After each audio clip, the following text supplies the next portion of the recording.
Bismillahirrahmanirrahim. Assalamualaikum dan salam sejahtera kepada anak-anak kimia saya, kimia tingkatan 4.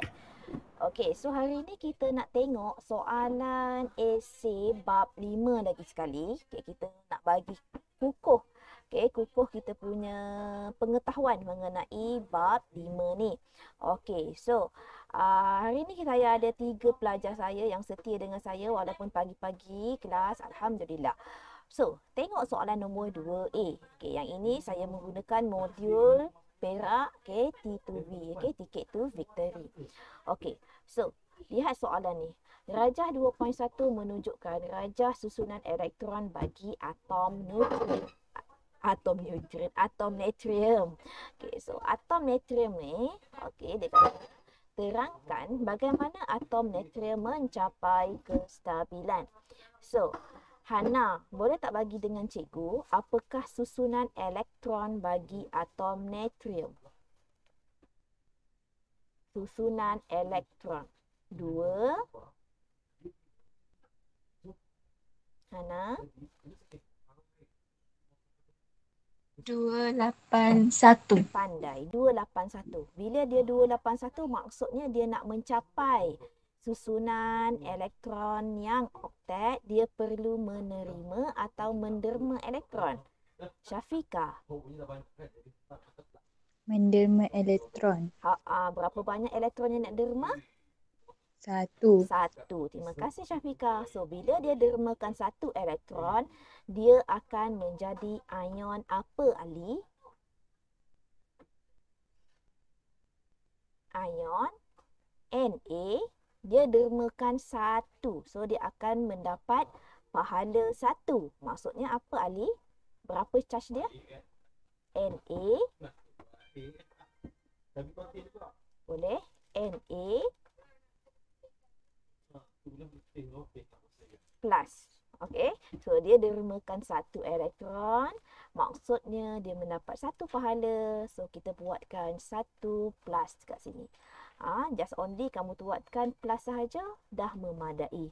Okey, dia kata nak ceritakan. Maksudnya dia suruh kamu terangkan macam mana atom natrium tu mencapai kestabilan. So, di sini kamu kena menggunakan term istilah atom sebab dia belum lagi jadi ion. Okey, so bagaimana kamu nak buat? Okey, so dia ada, nampak tak? Ada 3 markah. Okey, bila ada 3 markah, that's mean kita akan memberikan 3 point dekat dalam soalan ini. Okey. So, point yang pertama. Okey, point yang pertama, Hana, boleh bagikan saya point yang pertama, Hana?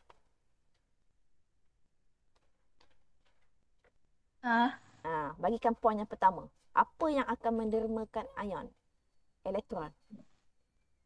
Natrium. Ya. Apa yang natrium? Mesti ada perkataan atom. Okey, teruskan. Atom natrium. Betul. Menderma. Betul. Mendermakan. Berapa banyak elektron? 1. 1. 1 elektron. Elektron apa? Elektron valence. Jangan tertinggal. Elektron valence untuk apa? Syafiqah sambung. Tak apa, Hana. Kita terus sambung. Hana. Untuk mencapai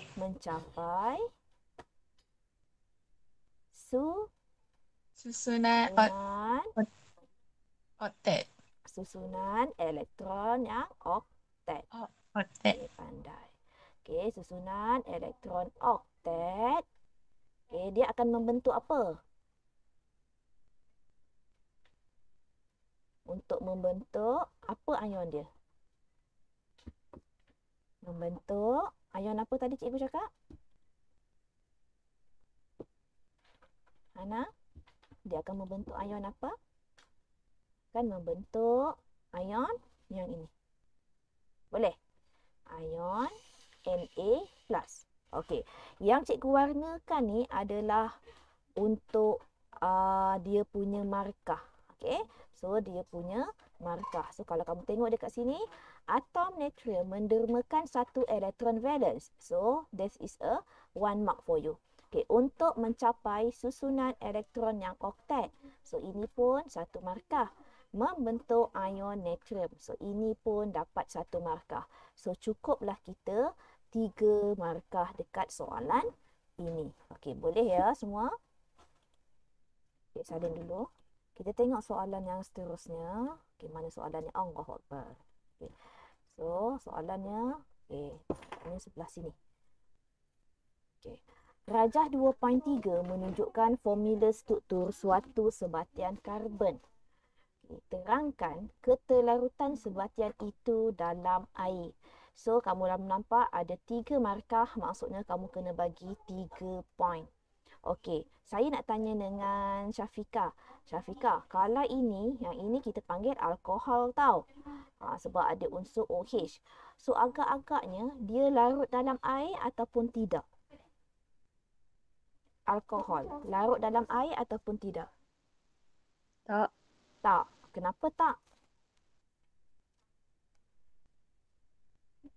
Agak-agak kalau hidroksida ni, Syafika, dia boleh tak? Ingat tak yang cikgu cakap hidrogen yang boleh apa nak kita ikatkan ataupun tindakan dengan perkataan font. So, kalau nampak dekat sini, ini ya ikatan hidrogen. So, ikatan hidrogen, okay, sekiranya dia larut di dalam air, ini bermaksud dia akan membuat ikatan dengan H2O. So, maksudnya dekat sini, dia akan membuat ikatan dengan hidrogen dekat sini. Okey. Okey, so di sini adalah ikatan hidrogen. Okey, ini adalah ikatan hidrogen. Okey, jom kita lihat macam mana point dia. Okey, point yang pertama kamu cakap bahawa formula ini iaitu ini adalah etanol kita sebut. So tak apalah kita sebut etanol larut dalam air. Okey, maksudnya kamu dah menjawab soalan ni. Okey, etanol melarut dalam air. Sebab ditanya terangkan keterlarutan. So kamu kata dia melarut ataupun tidak, dapat satu markah. Okey. Kemudian, okey, poin yang seterusnya, kamu kena cakap mengenai ikatan hidrogen tu. Macam mana dia boleh membuat ikatan hidrogen. Okey. Okey, ayat dia dekat sini. Atom oksigen, okey, atom oksigen pada kumpulan hidroksil.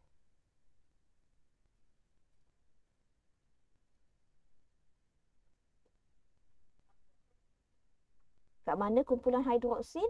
Dekat sini. Okey. So, dia akan membentuk apa? Okey, hidroksil tu adalah OH minus lah ya. Okey, hidroksil ni adalah OH minus. Kalau kamu nak buat dalam bentuk formula pun tak ada masalah. Kamu kata OH minus. Okey.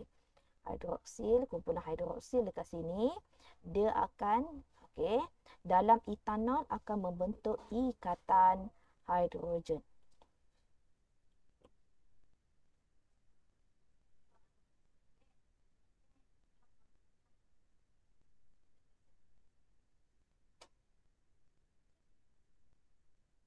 Ikatan hidrogen. So, dia akan membentuk ikatan hidrogen dengan atom hidrogen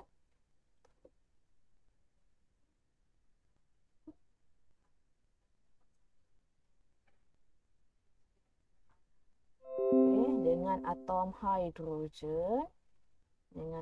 hidrogen pada molekul air.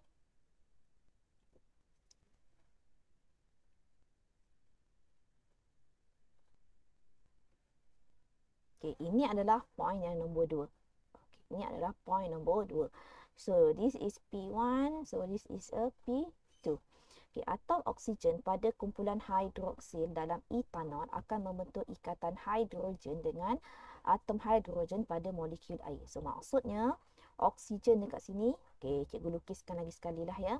So, maksudnya dekat sini H. Sorry.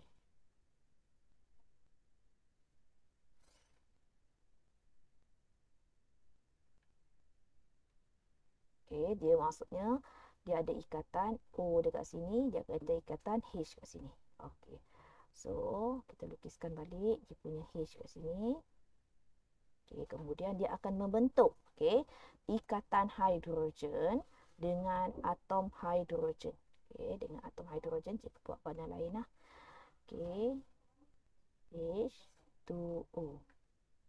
So, dekat sini dia akan membentuk ikatan hidrogen. So, inilah ikatan hidrogen. Maksudnya hidrogen dia akan membentuk ikatan dengan atom yang lebih elektronegatif, iaitu sama ada fluorin, oksigen atau nitrogen. So, kalau kita lihat dekat sini, oksigen daripada hidroksil daripada etanol, dia akan membentuk ikatan hidrogen dengan atom daripada molekul air. Okay. So, this is the second point. So, for the third point, point yang seterusnya, kita lihat point yang seterusnya. Okay. So, kita nak ceritakanlah balik macam mana dia punya ikatan tu boleh terbentuk.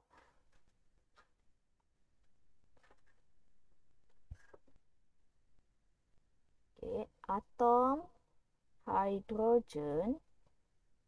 Okay. Atom hidrogen pada kumpulan hidroksil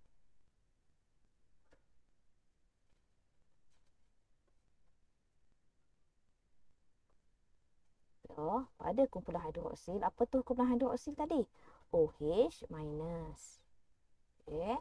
Pada kumpulan hidroksil dalam molekul etanol,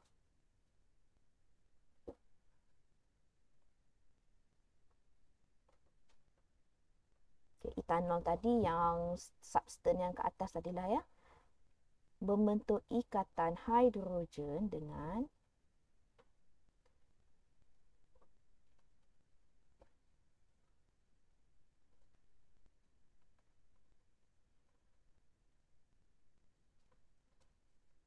dia akan membentuk ikatan hidrogen dengan siapa? So, O hidrogen akan membentuk ikatan dengan oksigen dalam molekul air.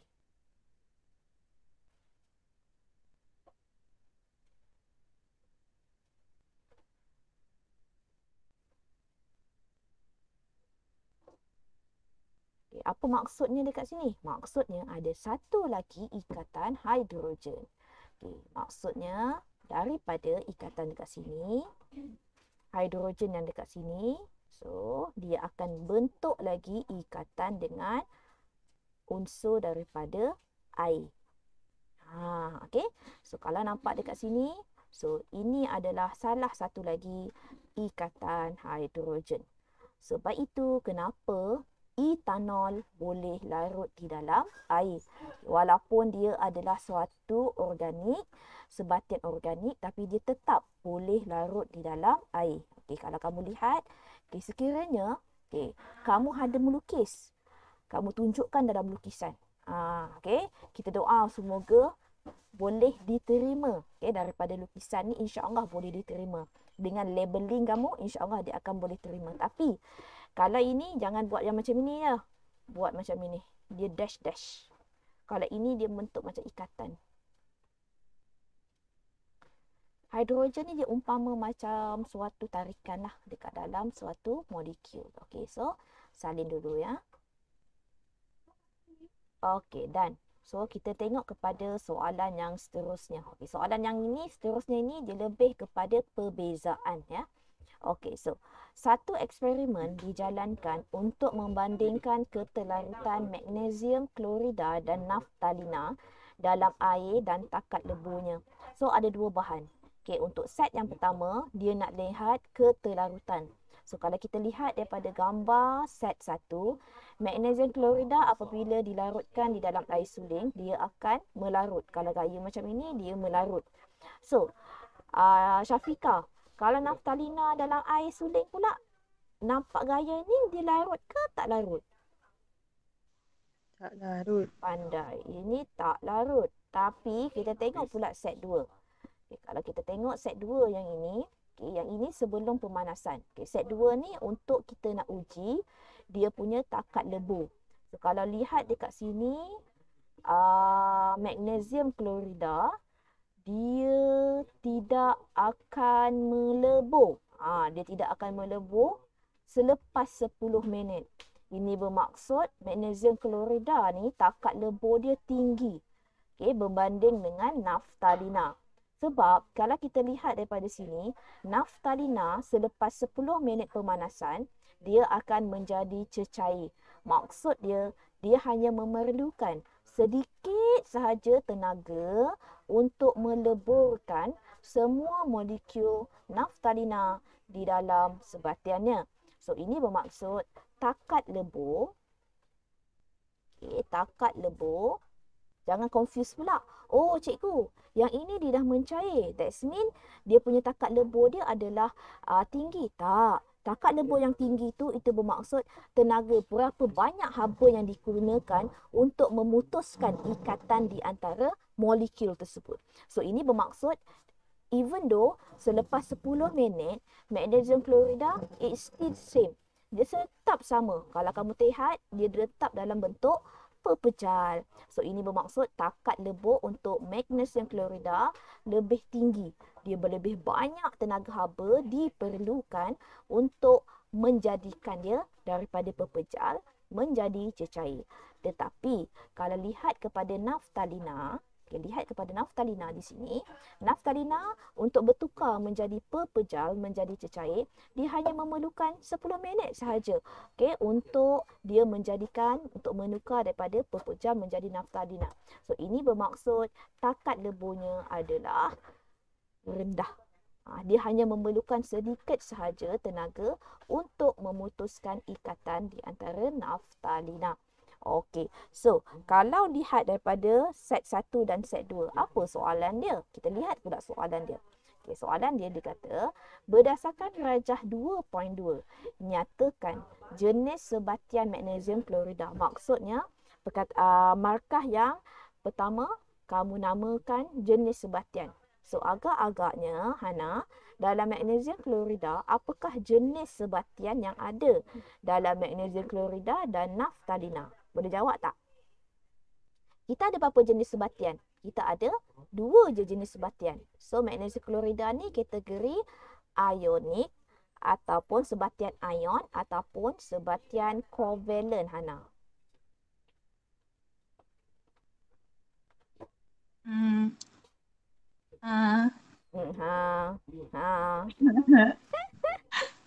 Magnesium klorida ni, kalau tengok magnesium klorida ni, dia ada charge kan? Betul tak? Dia kategori daripada ada Mg2+, dia ada klorida ion, maksudnya dia akan jadi MgCl2. So that's mean dia adalah daripada logam yang mendermakan elektron 2 dan bukan logam menerima elektron. Okey, so Hana, magnesium klorida ni sebatian ion ke sebatian kovalen? Ion. Pandai. So, dia adalah sebatian ion. So, kalau tengok naftalina ni, naftalina ni dia punya panjang, dia berkongsi. So, dia lebih kepada kongsi. So, this is a covalent. So, dia adalah sebatian covalent. Okay, so you looks there. Kamu ada dah namakan dia sebatian ion, kamu namakan sebatian covalent. So, setaktir kamu dapat dah markah. So, dah dapat 2 markah. Sebab itu cikgu cakap, jawab je soalan, jangan tinggal. Kalau kamu tinggal, dah kurang 2. Padahal kamu tahu jawapan dia. Okey, jom kita lihat macam mana nak jawab. Okay, kemudian dia kata, terangkan perbezaan dalam pemerhatian. Maksudnya, ini lebih kurang SPM tahun 2020. Dia suruh bezakan pemerhatian. Maksudnya dia bezakan apa? Dalam set 1 dan dalam set 2. Dia suruh bezakan. So kalau dia suruh bezakan, it's better kamu buat dalam bentuk jadual. Okay. So lebih bagus kamu buat dalam bentuk jadual. Okay. So nak jawab soalan ini soalan nombor berapa? C. 2C. Okay. So 2C. 2C. Okay, 2C. Yang pertama kamu namakan dia sebatian apa? So kamu cakaplah. Okay, yang pertama kamu nak cakap magnesium klorida. Okay, magnesium klorida dia adalah sebatian ion.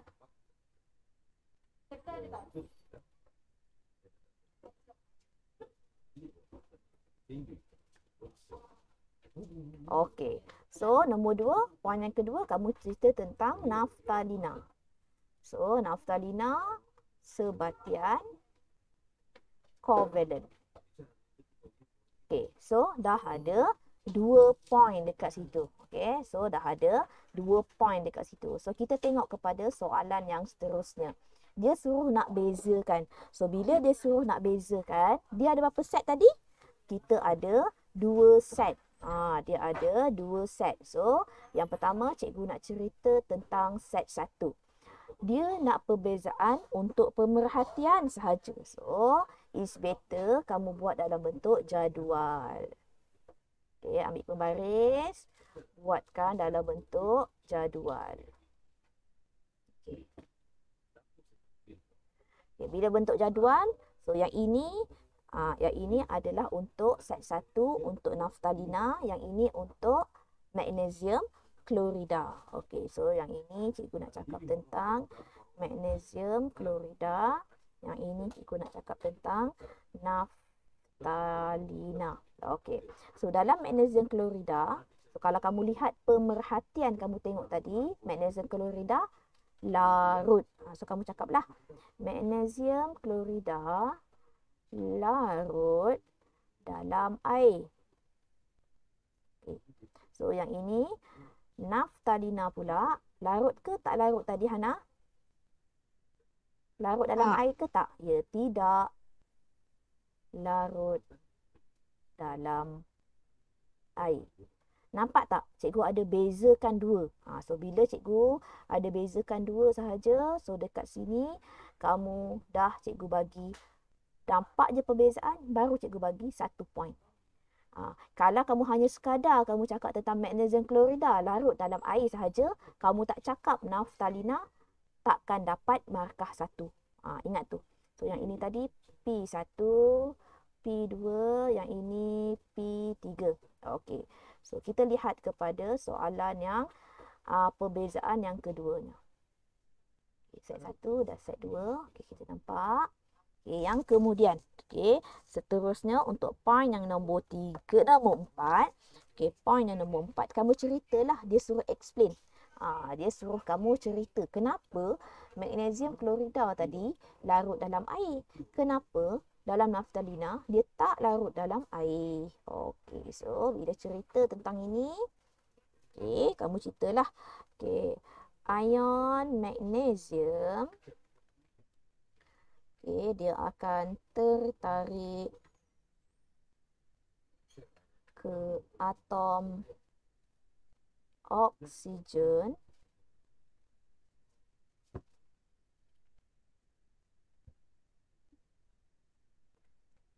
dalam mana? Kat mana oksigen? Dekat molekul air. Okey. Yang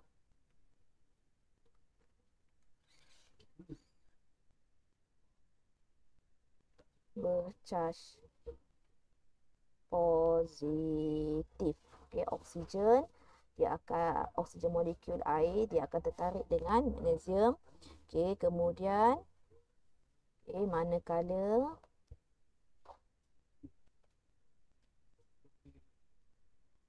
ion klorida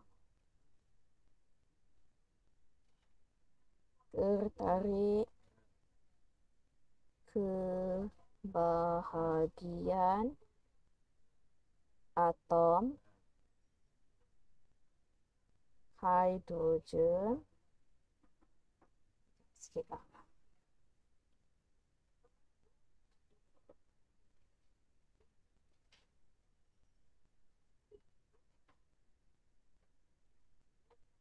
molekul yang bercas positif.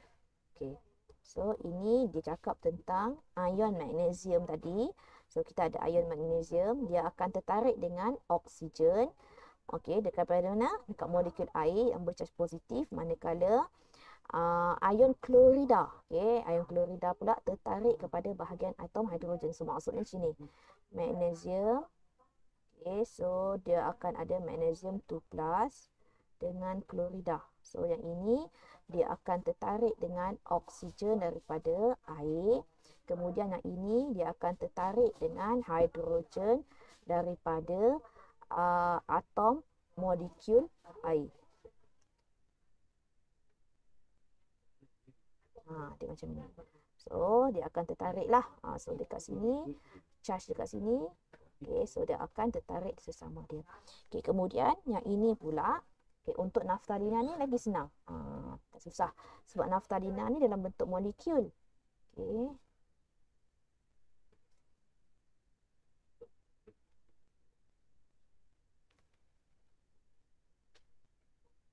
Bersifat neutral. So, dia tak ada membawa charge apa-apa. So, dia tidak akan mengalirkan arus elektrik. Okey, kemudian. Kemudian barulah kamu cakap tentang tarikan elektrostatik. Okey, tarikan elektrostatik. Oops, jatuh. So, dekat sini. Tadi tarikan antara molekul. So, sekarang kita nak cerita tentang daya tarikan. So, daya tarikan antara atom pada molekul air dengan ion pada magnesium klorida cukup kuat untuk mengatasi daya tarikan elektrostatik di antara ion. Okey, apa-apa pun dalam suatu sebatian ion, dia mesti ada satu tarikan yang kita panggil daya elektrostatik. Dalam daya elektrostatik ni, so dia adalah satu tarikan antara ion yang kuat. Okey. So, tapi yang dekat sini dia tidak ada dalam naftalina, dia tidak ada daya tarikan yang wujud antara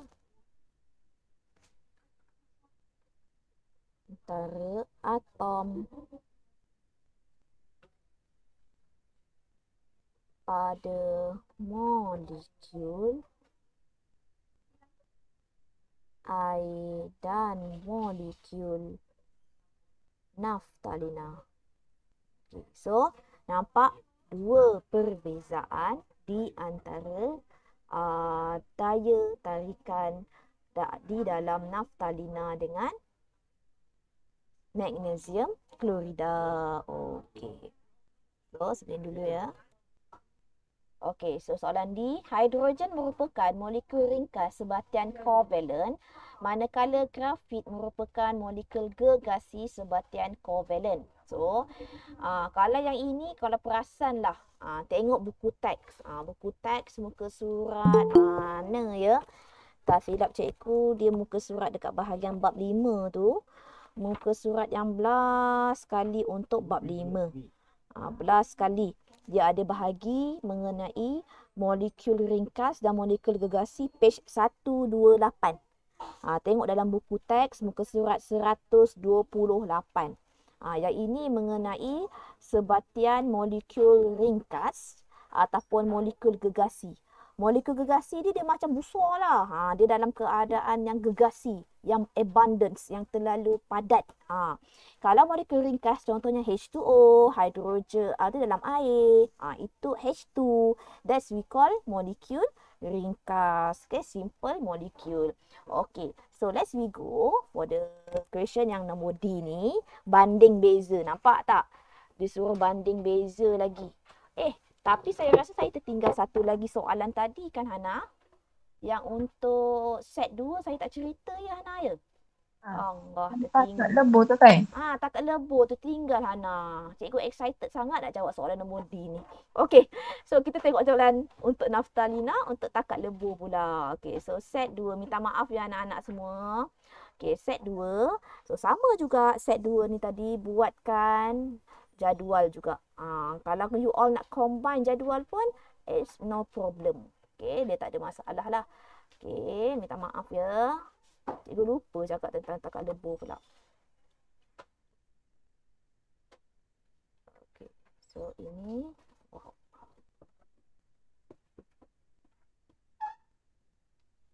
So, kita bahagikan 2 sekali lagi. Okey. So, kalau yang ini untuk magnesium klorida lah. So, ini untuk magnesium klorida. Yang ini untuk naftalina. Okey, untuk set 2. Okey, untuk set 2, kamu cerita untuk point nombor 6.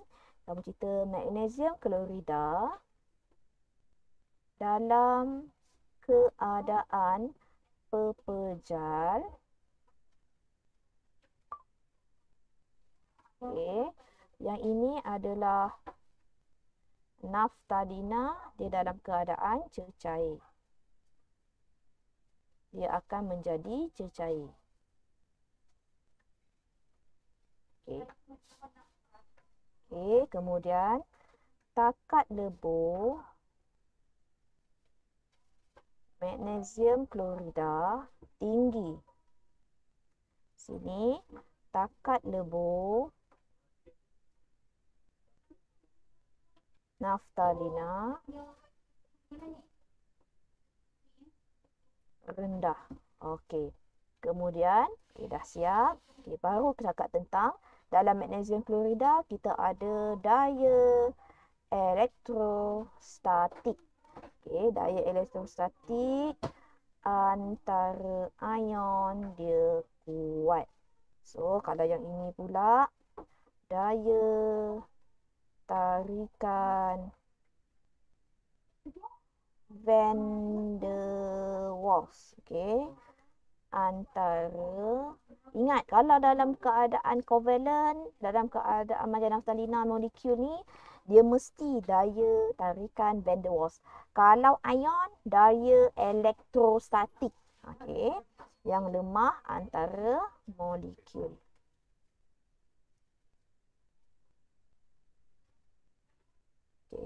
Kemudian bila daya elektrostatik dia kuat, so dia perlukan banyak tenaga haba untuk memutuskan ikatan di antara molekul.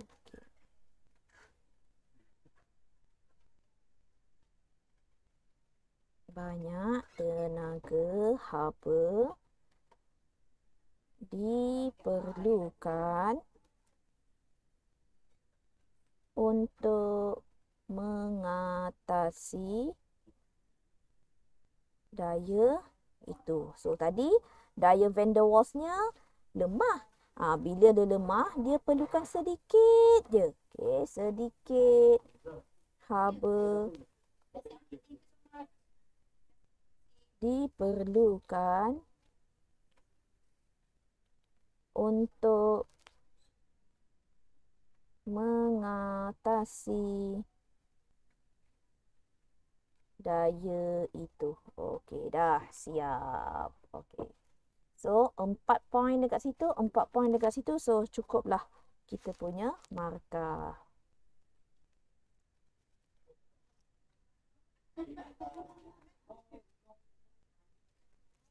Okey. Okey, so kita pergi kepada soalan yang cikgu tercakap tadi awal. Okey, so kita lihat kepada soalan yang seterusnya. Oh, salah. Okey, ini ya.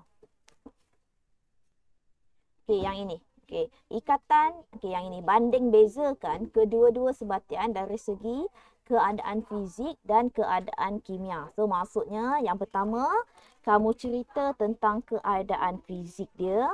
Yang kedua, kamu cerita dari segi ikatan kimia dia. Kemudian kamu cerita tentang takat lebur dan takat didih dan kekondaksian. Okey, so yang pertama, Hana, cuba kamu cerita tentang keadaan fizik. Apa itu cikgu? Keadaan fizik. Apa maksud keadaan fizik, Hana? Keadaan dia, pepejal ke, gas ke, cecair ke. Okey, so hidrogen. Keadaan fizik dia apa, Hana? Hidrogen dalam keadaan pepejal ke, cecair ke, gas? Gas. Pandai. So, dalam keadaan gas. Kalau untuk apa lagi satu tadi? Grafit.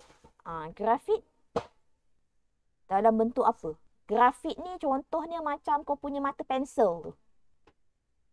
Mata pensel kamu tu yang karbon tu, itu adalah grafit. Itu apa? Pepejal. Pandai dalam keadaan pepejal. So, bila soalan dia suruh kamu banding beza. So, bila dia suruh banding beza, buat bentuk apa? Jadual. Okey, so kita nak bezakan di antara hidrogen dengan grafit. So, ada dua lah ya. So, bezakan dua. Okey, kemudian barulah kamu banding bezakan. Buatlah jadual tu cantik sikit. Macam ini kan. Okey. So, kemudian bezakan yang pertama. Okey, tadi Hana cakap tentang keadaan fizik. So, keadaan fizik yang pertama. Ataupun cikgu saya nak cakap dekat sini, saya nak buat lagi satu kolom. Saya nak cakap tentang dia punya dari segi apa dia dibandingkan. Pun boleh. Okey, so yang ini aspek perbandingan. So, yang pertama keadaan fizik.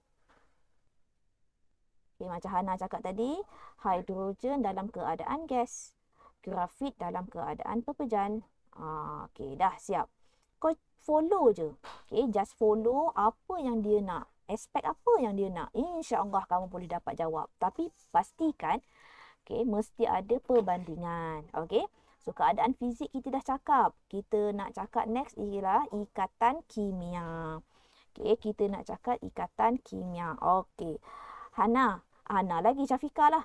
Syafiqah, cuba kamu cakap dengan cikgu dalam muka surat 128, apa beza ikatan kimia dalam molekul ringkas dengan molekul gergasi? Boleh tak? Cuba bacakan.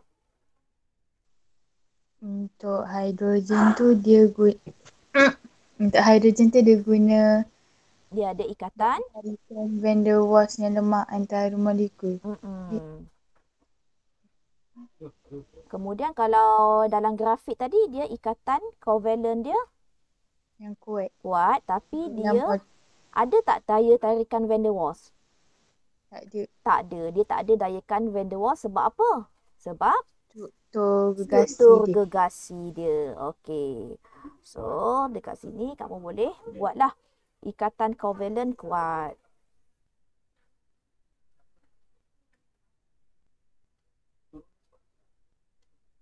Ini pun ikatan kovalent kuat. Kamu nak follow kepada buku teks pun boleh. Kamu cakap lah. Oh, samalah. Dia punya daya tarikan van der Waals dia adalah lemah. Yang ini daya tarikan van der Waals lemah. Yang ini tiada.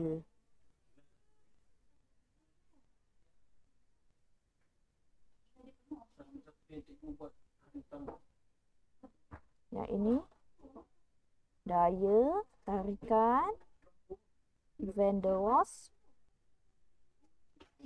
tiada.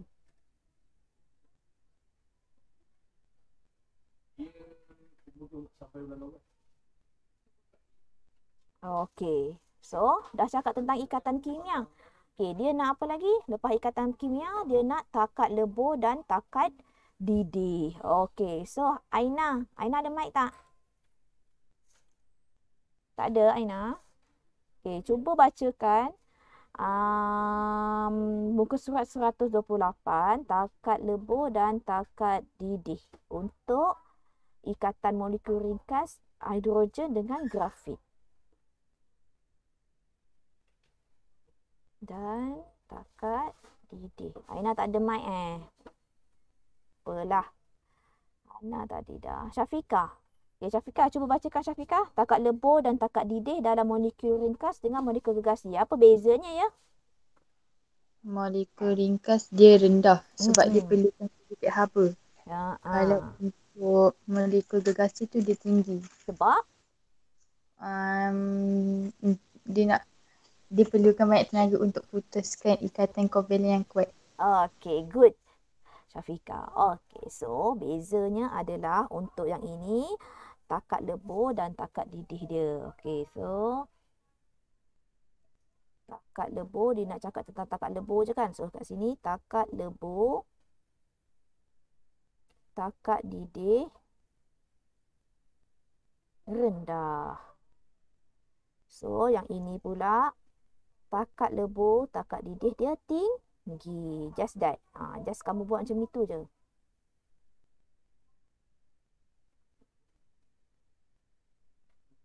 Okey, dah. Siap. Okey. Kemudian, dia nak beza apa? Kau tak payah salin panjang-panjang yang tadi tu. Yang ini pun sama juga ikatan. Covalent yang atas ni pun sebenarnya. Tarikan van der Waals pun boleh jugalah. Kamu nak cakap ulasan dia pun tak ada masalah. Okey. Kamu nak cakap tentang daya van der Waals pun sama. Tapi kena banzingkan tu kamu fokus. Yang ini satu, takat lebur, takat didih dia rendah. Yang ini takat lebur dan takat didih yang tinggi. Okey. Kemudian for the next comparison, dia nak kekondaksian elektrik. So, kekondaksian elektrik agak-agak hidrogen boleh kondaksi elektrik tak? Syafiqah? Tak. Tak boleh. Kalau dalam keadaan grafit tadi, boleh tak kondaksi elektrik? Boleh. Tak boleh lah sayang. Sebab dia ada tarikan van der Waals. Yang ini kiranya dia adalah tarikan apa ni? Covalent. Bila covalent dia bukan dalam bentuk ion. So dua-dua tak boleh kondaksi elektrik. Boleh tak faham Syafiqah? Boleh ya? Boleh. Okey. So sebab nanti nampak tak cikgu tulis tadi? Sebab dua-dua ikatan covalent. Ingat, covalent tak boleh kondaksi. Ikatan ion sahaja boleh kondaksi. Okey? Tidak boleh mengkondaksi elektron.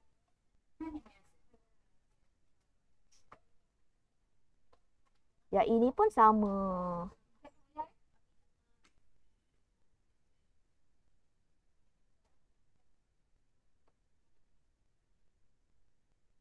Okey, dah siap. Okey, so adakah lagi yang kita tak compare lagi? Cukup kan? So dia nak berapa markah tadi? 4 markah. So 4 markah maksudnya kita akan compare 4 point. Okey, so cukuplah. 4 point kita dah compare. Oops. Okay. Saya dulu ya. Soalan yang seterusnya. Okey, soalan yang seterusnya tentang apa ya?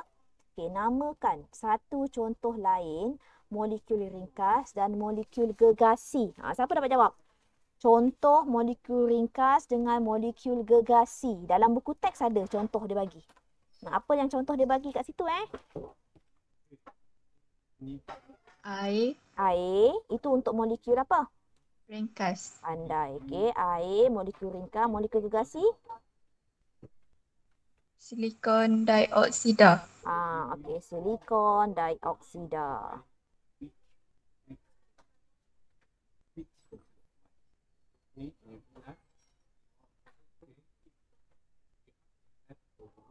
Okey. So, molekul ringkas untuk air, molekul gergasi untuk silikon dioksida. Okey. So, selain daripada tu sebenarnya molekul ringkas ni contohnya karbon dioksida ke, metana ke, apa lagi yang kamu tahulah yang ringkas. Dia bukan dalam bentuk yang besar-besar. Contoh yang gergasi tadi, grafit, silikon dioksida, lagi yang apa tu? Belian tu kan? Belian tu bentuk gergasi juga tau. Okey. So, itu sahajalah kelas kita hari ni. Terima kasih banyak-banyak kepada semua yang hadir. So, untuk next kelas adalah hari Rabu. Cikgu bagi dulu kerja. Nanti you all tolong buat. Hari Rabu kita akan bincang. So, hari Rabu jam 10.30. Jumpa lagi semua. Assalamualaikum.